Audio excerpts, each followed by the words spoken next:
வணக்கம், நான் doctor Abirami, plastic surgeon. இன்னைக்கு நம்ம பார்க்க போகிற டாபிக் வந்து நிறைய பேருக்கு, எஸ்பெஷலி லேடிஸ்க்கு ஃபேஸ் பண்ணுற ஒரு காமனான ப்ராப்ளம். சேடில் பேக் டிஃபார்மிட்டின்னு மெடிக்கல் டேர்மில் சொல்லுவோம். இல்லைனா இதை கொலோக்கியலாக லேட்ரல் தை ஃபேட்னு சொல்லுவோம். அதாவது தொடையில் வெளிப்பகுதியில் நிறைய ஃபேட் டெபாசிட்ஸ் இருக்கும். நம்ம வந்து ஒரு சாரீ கட்டுறமோ, இல்லைனா ஒரு ஸ்கர்ட் மாதிரி போடுறோமோ, இல்லை ஒரு ஜீன்ஸ் பேண்ட் போடுறீங்கனாலுமே இந்த ஹிப்புக்கு கீழே தைக்கு வெளிப்பகுதியில் ஃபேட்டு பல்ஜ் ஆகி தனியாக ஒரு ஸ்வெல்லிங் மாதிரி தெரியும். அது இன்னைக்கு நம்ம வீடியோவில் இந்த சேடில் பேக் டிஃபார்மிட்டி, லேட்ரல் தை ஃபேட் ஏன் வருது, இதை மட்டும் தனியாக ரெடியூஸ் பண்ண முடியுமா, இந்த சேடில் பேக் டிஃபார்மிட்டியை கரெக்ட் பண்ணுறதுக்கு நம்ம பண்ண வேண்டிய காமனான எக்ஸசைசஸ் என்ன, டயட் மாடிஃபிகேஷன் என்ன பண்ணணும், இதெல்லாம் பண்ணியும் சரியாகலைன்னா வேறு எதனா ஆப்ஷன் இருக்கா, இதெல்லாம் டீட்டெயிலாக பார்க்கலாம். ஸ்கிப் பண்ணாமல் பாருங்கள். இந்த வீடியோவில் போகிறதுக்கு முன்னாடி நீங்கள் தெரிஞ்சுக்க வேண்டிய ஒரு முக்கியமான விஷயம் வந்து, வேறு எந்த இடத்துலையும் எனக்கு வெயிட் லாஸ் வேணாம், ஒரு 5 நாளில் இந்த சைடில் இருக்கிற ஃபேட்டை மட்டும் கம்மி பண்ண முடியுமா அப்படின்னு கேட்டிங்கன்னா அது பாசிபிளே கிடையாது. நம்ம பாடியில் ஃபஸ்ட்டு எந்த இடத்துல ஃபேட் டெபாசிட் ஆகும் அப்படிங்கிறதும், வெயிட் லாஸ் ஆக போகிறீங்கன்னா ஃபஸ்ட்டு எந்த இடத்துலேருந்து ஃபேட் கம்மியாக போகுது அப்படிங்கிறதும் ஜெனட்டிக்லி டிட்டர்மைன். இதை வந்து நம்ம மாற்ற முடியாது.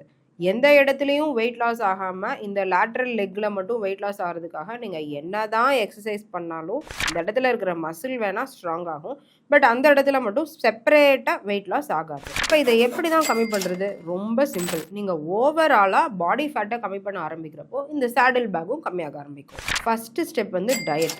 ஃபேட் ரிடக்ஷன் நமக்கு ஆகணும்னா அதுக்கு நம்ம டயட்டு தான் 80% ஹெல்ப் பண்ண போகுது. டயட்டில் ஃபஸ்ட்டு பண்ண வேண்டிய மாடிஃபிகேஷன் வந்து கேலரி டெஃபிசிட் கொண்டு வரணும். அதாவது நீங்கள் ஒரு நாளைக்கு ஸ்பெண்ட் பண்ணுற கேலரிஸை விட அதிகமாக சாப்பிட்டீங்கன்னா வெயிட் கெயின் ஆகும், கம்மியாக சாப்பிட்டீங்கன்னா ஆட்டோமேட்டிக்காக வெயிட் லாஸ் ஆக ஆரம்பிக்கும். தேவையில்லாத ஸ்வீட்ஸு, ஜங்க்கு, இந்த பேக்கரி ஐட்டம்ஸ் இதெல்லாம் கம்ப்ளீட்டாக கட் பண்ணிடுங்க. செகண்ட் வந்து ப்ரோட்டீன் நிறையா சாப்பிட்ணும். நம்ம வீட்டில் நார்மலாக கிடைக்கிற சிக்கன், பன்னீர், எக்ஸு, பருப்பு இதெல்லாம் வந்து உங்கள் டயட்டில் நிறையா இன்க்ளூட் பண்ணுங்கள். நிறைய ப்ரோட்டீன் சாப்பிட்றப்போ மசில் நல்லா பில்ட் ஆகும், நம்மளோட கிரேவிங்ஸும் கம்மியாயிரும். ஃபைனலாக வந்து ஹைட்ரேஷன் அண்ட் ஃபைபர். தண்ணி கண்டிப்பாக 3 லிட்டர் பர் டே எடுத்துக்கோங்க. ஃபைபர்ஸ் அதிகமாக இருக்கிற வெஜிடபிள்ஸு, கீரை வகைகள் இதெல்லாம் சேர்த்துக்கங்க. இது வந்து உங்களோட மெட்டபாலிசத்தை பூஸ்ட் பண்ணும். டயட் இப்போ முடிஞ்சிருச்சு. நெக்ஸ்ட் நம்ம ஃபோக்கஸ் பண்ண வேண்டியது எக்ஸசைஸ். என்ன எக்ஸசைஸ் பண்ணால் லேட்ரல் தை ஃபேட் கம்மியாகும்? நான் வீட்டிலேயே ஈஸியாக செய்யக்கூடிய 4 எக்ஸசைஸ் சொல்கிறேன், நோட் பண்ணி வச்சுக்கோங்க. ஃபர்ஸ்ட் எக்ஸசைஸ் வந்து ஃபயர் ஹைட்ரண்ட். இது வந்து உங்களோட க்ளூட்டியஸ் மீடியஸ் மசிலை டார்கெட் பண்ணும். இதனால வந்து உங்களோட ஹிப் ஷேப் வந்து பெட்டர் ஆயிடும். செகண்ட் எக்ஸசைஸ் வந்து கிளாம்ஷெல்ஸ். இது உங்களோட இன்னர் தை மசில்ஸை ஃபோக்கஸ் பண்ணும், அவுட்டர் தை மசில்ஸையும் ஃபோக்கஸ் பண்ணும். இதனால உங்களோட ஹிப் ஷேப் வந்து நல்லா இம்ப்ரூவ் ஆகும். தேர்ட் எக்ஸசைஸ் வந்து side lying leg raise. Side lying leg raise பண்ணுறது மட்டும் இல்லாமல் லெக் ரைஸ் பண்ணி ஹோல்டு பண்ணுறதுனால உங்களோட லேட்ரல் மசில்ஸ் வந்து நல்லா ஸ்ட்ரென்தன் ஆகும், உங்களோட ஹிப் சாகிங்கும் ஈஸியாக கரெக்ட் ஆகும். ஃபோர்த்து எக்ஸசைஸ் வந்து சைட் லஞ்சஸ். இது வந்து நம்மளோட inner Thai muscles, front muscles, but muscles எல்லாத்தையும் டார்கெட் பண்ணுறதுனால உங்களோட தை, ஹிப் ரெண்டுமே ஸ்ட்ராங் ஆகும். இந்த 4 எக்ஸசைஸையும் டெய்லியும் நீங்கள் வீட்லேயே 3 to 4 செட்ஸ் பண்ணலாம். அந்த இடம் நல்லா பேர்ன் ஆகி டோன் ஆகிறத நீங்களே நோட்டீஸ் பண்ணுவீங்க.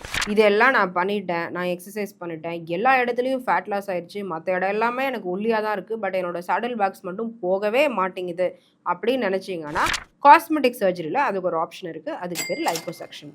இந்த லைப்போசக்ஷனில் என்ன பண்ணணும்னா ஒரு சின்ன ஹோல் போட்டு ஒரு டியூபை உள்ளே விட்டு அங்கே இருக்கிற ஃபேட், அவுட்டர் தையில் இருக்கிற ஃபேட்லாம் சக் பண்ணி வெளியே எடுத்துருவோம்.